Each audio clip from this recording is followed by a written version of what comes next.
Ayan.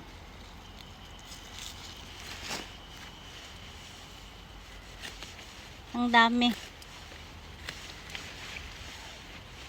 Para lang siyang tinanim.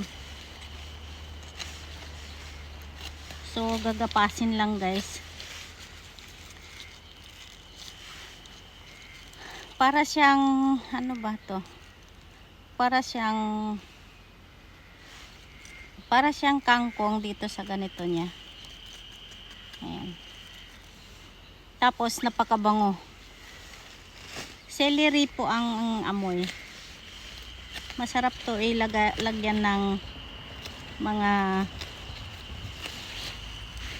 itlog o kaya igisa sa kahit na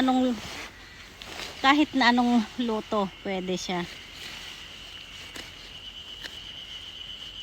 Nakakatuwa dito sa mga farm namin, maraming mga wild vegetable na makukuha. Ayan. So kuha ako ng marami, kuha ako ng marami para bigyan ko rin yung mga trainee namin. Gustong gusto din nila itong mga ganito.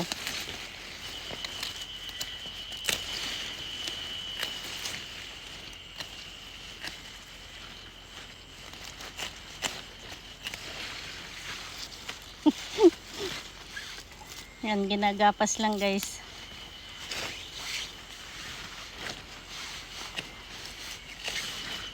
Ayan. Ito yung mga gustong gusto ko pagka ganitong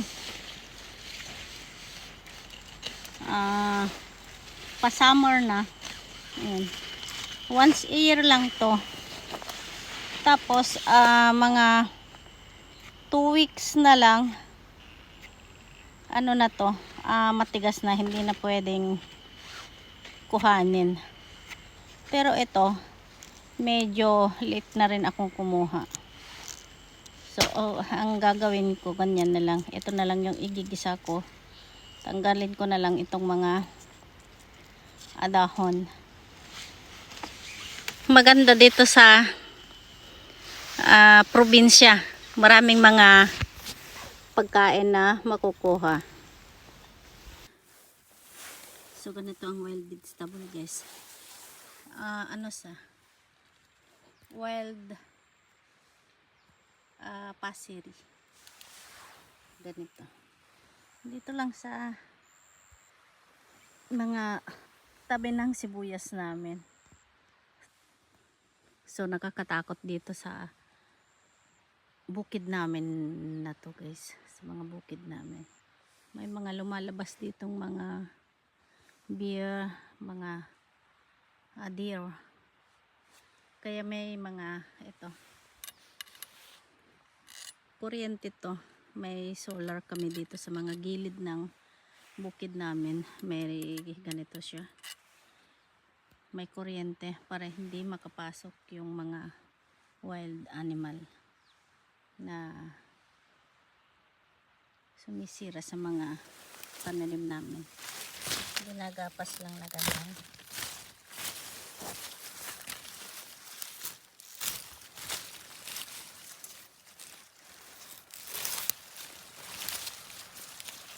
So ganito siya.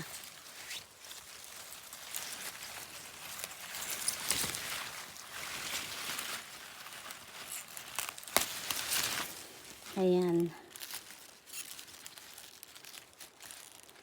Ayan, ang dami guys. So bali ganyan siya guys. Oh. Ayan.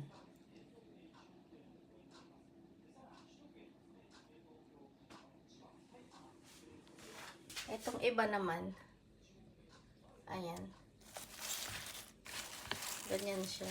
Tinanggalan ko siya ng mga dahon. Konti lang yung iniwan kong dahon.